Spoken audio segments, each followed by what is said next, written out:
여러분 안녕하십니까? 정치내비게이션 아나운서 정승조입니다. 숭례문 부실복원 역시 문화재청의 잘못된 행정에 의한 관제인 것으로 확인이 됐죠. 감사원이 밝힌 문화재 보수와 관리 실태 감사 결과를 보면은 5년에 걸친 숭례문의 복원공사는 무리한 일정과 감독 부실로 최소한의 원칙조차 지켜지지 못한 채 주먹국으로 진행이 됐다는 사실이 드러났습니다. 색칠이 떨어져 나간 단청뿐만이 아니었고 전체적인 집안 높이부터 전통기와 제작에 이르기까지 무사한 일과 적당주의가 판을 쳤는데요. 세월호 참사로 가뜩이나 정부에 대한 불신이 심각한 상황에서 문화재청 관련 책임자 징계는 물론 부실 시공에 대한 책임에 대해서도 일벌백계의 엄정한 추궁이 따라야겠습니다. 정치내비게이션 목요일 순서 시작하죠.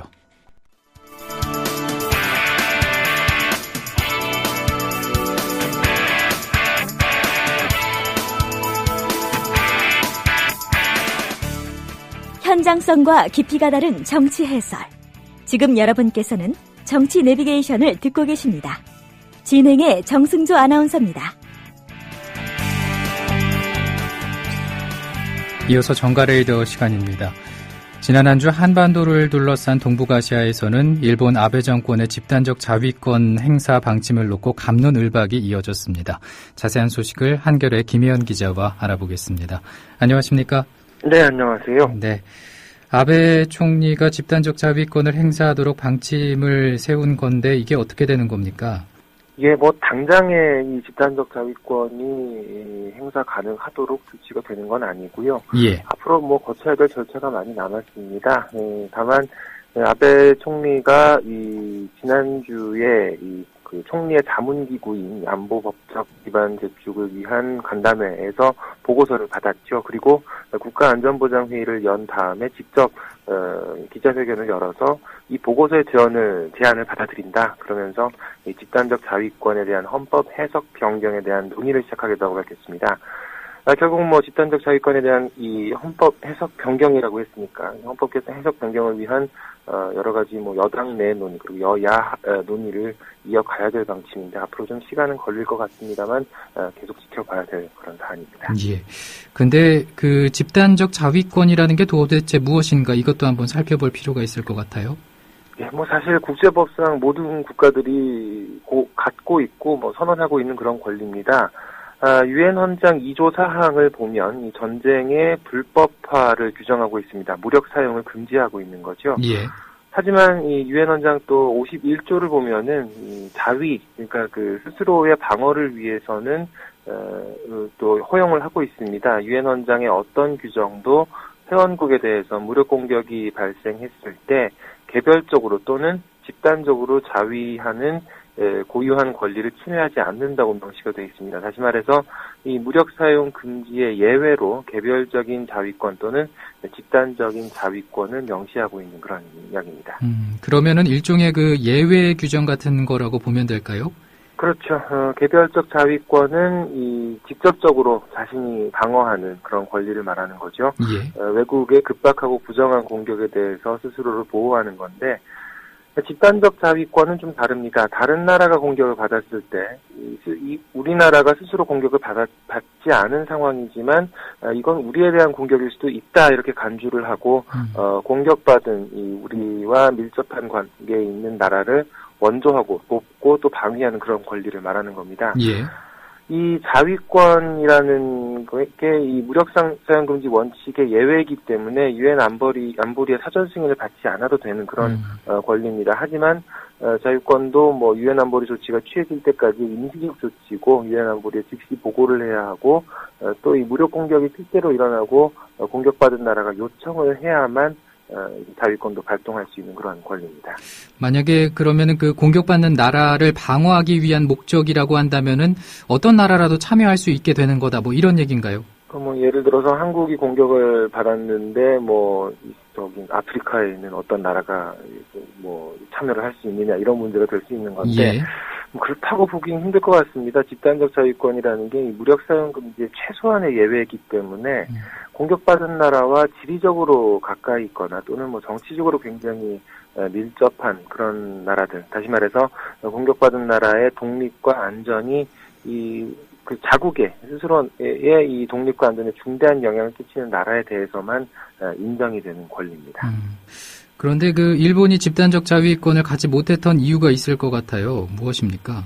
이렇게 보편적으로 모든 국가에 대해서 인정이 되는 권리임에도 불구하고 일본은 평화헌법, 헌법 구조를 말하는 거죠. 예. 집단적 자위권을 금지하고 있었습니다. 헌법 구조 1항을 보면은 국제 분쟁 해결 수단으로서의 전쟁 또는 무력 행사의 영구적인 포기를 규정을 하고 있죠. 그리고 2항은 1항의 목적을 달성하기 위해서 전력 보유 또는 교전권을 금지를 하고 있습니다. 이런 이제 헌법 구조에 대해서 1981년 일본의 스즈키 내각은 헌법 구조가 허용하는 자위권이라는 것은 일본을 방위하기 위한 필요 최소한의 범위에 그쳐야 한다. 집단적 자위권은 그 범위를 넘기 때문에 헌법상 허용하지 않는다. 이런 입장을 밝혔습니다. 다시 말해서 이게 헌법에 대해서 이런 식으로 해석을 한 건데 역대 일본 정권은 지금까지 집단적 자위권이 위헌이라는 이런 해석을 계승해 왔던 상황입니다. 평화 헌법에 따라서 집단적 자위권이 금지되고 있는 일본. 근데 그 아베 정부는 어떻게 입장을 바꾸려는 건가요? 이 해석, 그러니까 1981년에 나온 해석을 변경하겠다는 거죠. 예. 일본이 지금의 헌법을 1946년에 공포하고 47년에 발효가 됐는데 한 번도 개헌은 한 적이 없습니다. 다만 이 해석에 대한 변경을 통해서 계속 이 안보 분야의 어떤 시대적 요청 사항을 계속 반영을 해왔는데요.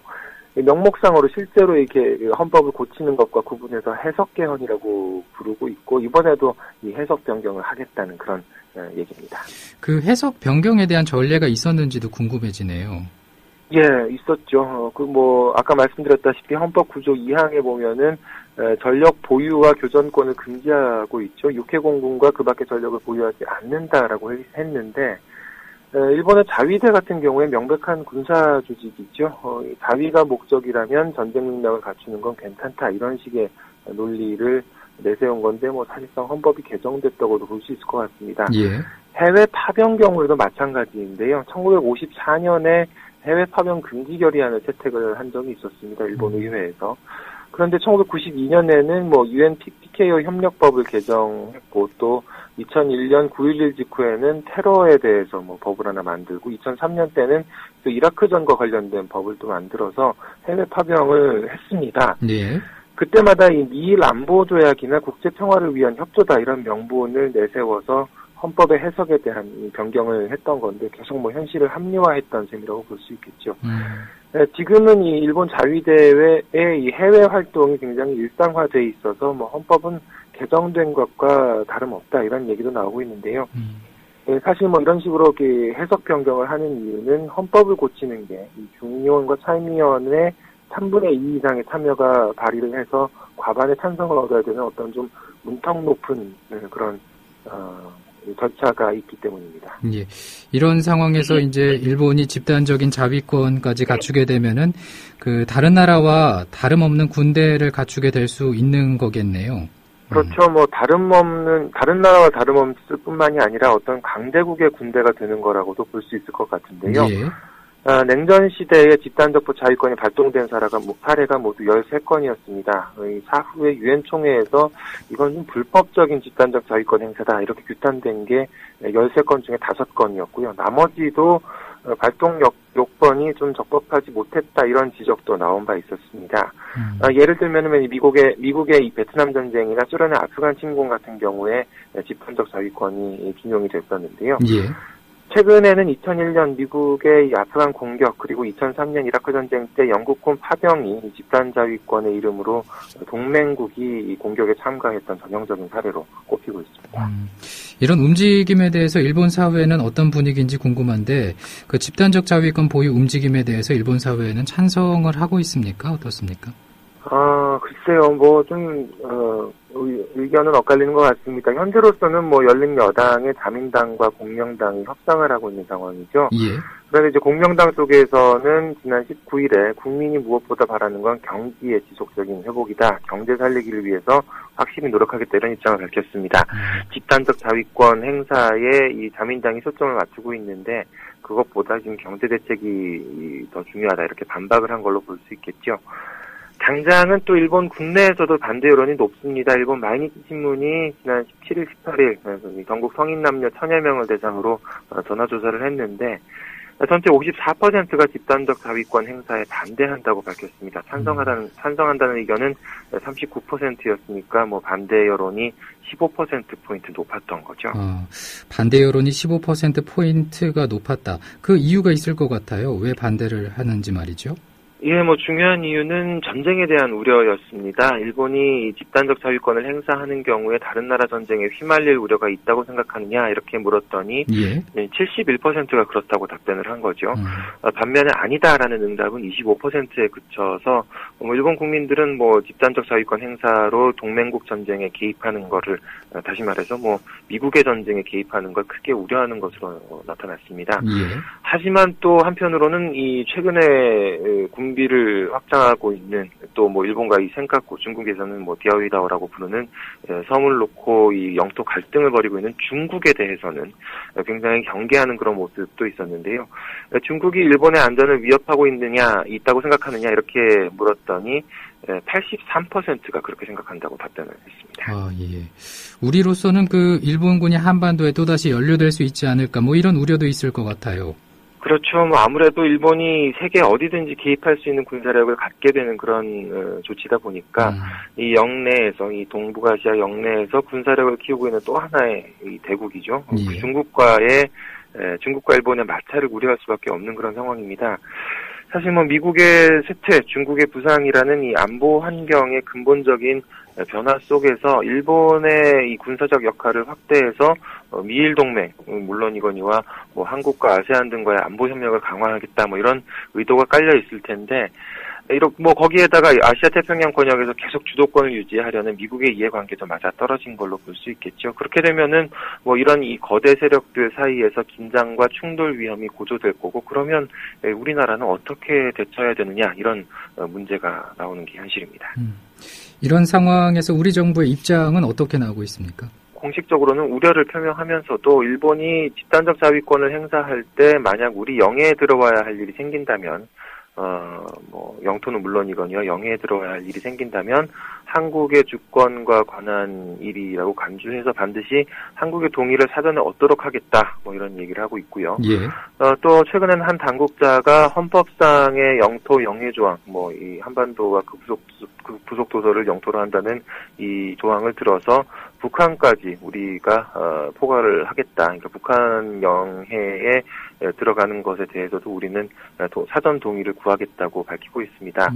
하지만 여기에 대해서도 좀 몇 가지 문제점이 지적이 되는데요. 우선 이런 얘기는 너무 당연하지 않느냐는 겁니다.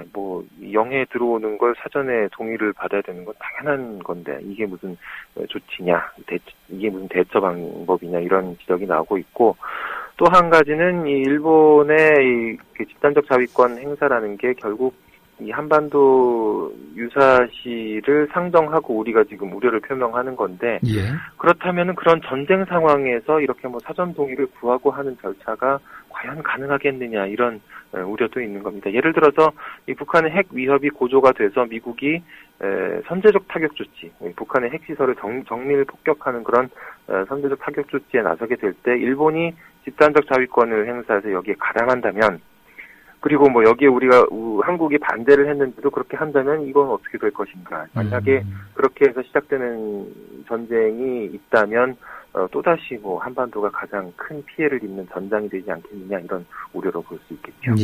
이렇게 우려를 하는 이유가 분명히 있을 텐데 이와 관련한 사례가 예전에도 있었나요? 어떻습니까?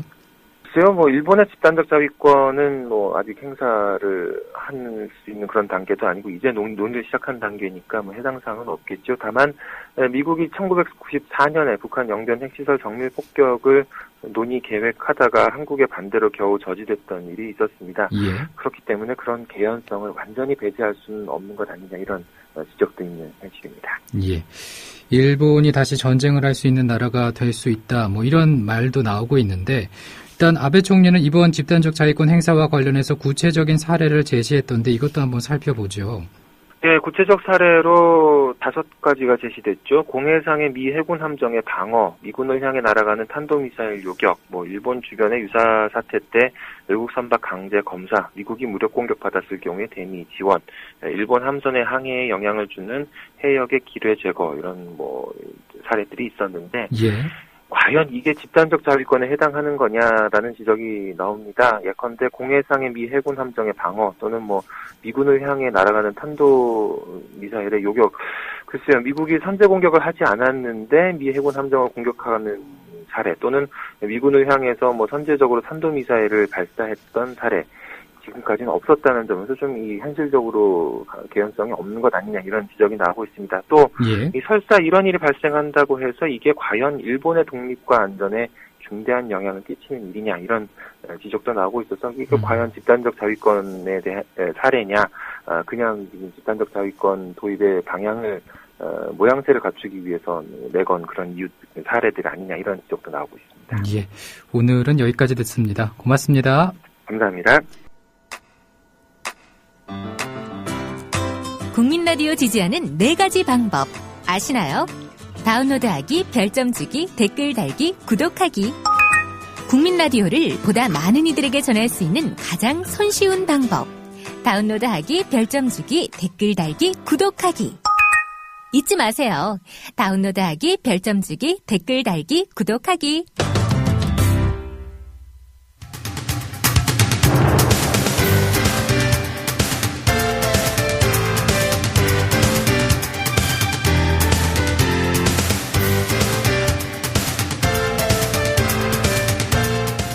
정치 내비게이션 오늘 순서는 여기서 마치고요. 내일 아침 7시에 뵙겠습니다.